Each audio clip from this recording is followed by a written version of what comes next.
When I started law school, as I said earlier, there were only 5 law students in Canada.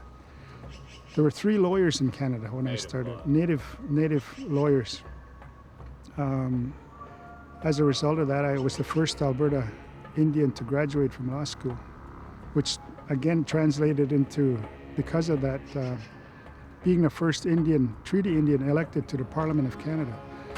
I hate to think about where I would be today without sports, and I really mean that seriously, because growing up on the reserve with all the usual negative statistics you hear about, I think one of the tickets out, not in a negative sense, but to get to advance yourself was through sports, for me anyway, and that's what really helped.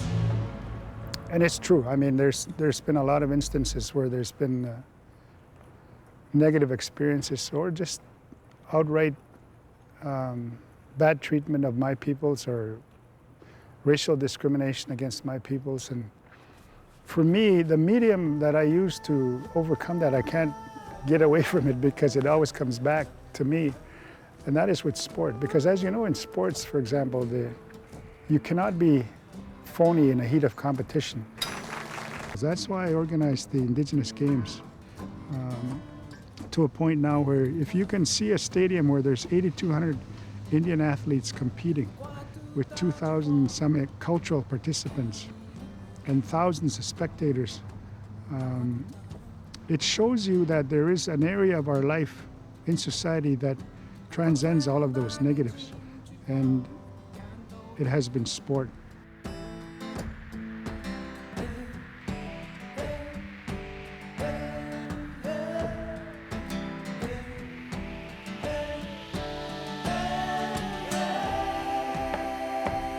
In 1977, I was asked to chair a meeting in Sweden on an international law called the Convention 169, which is an international law about Indigenous peoples, all aspects of Indigenous life, whether it's education or health, government. All the economic, social, and cultural rights are wrapped into this one international law. I was asked to chair that meeting, which was a world conference. And that really got me going into the area of international law. Now it's been 22 years I've been going to the United Nations.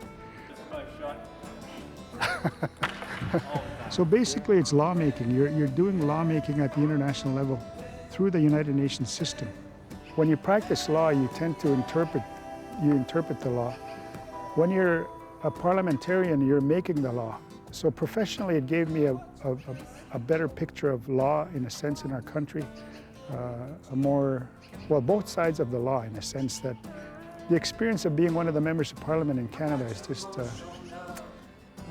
can't find the right words to do it except the honor of it.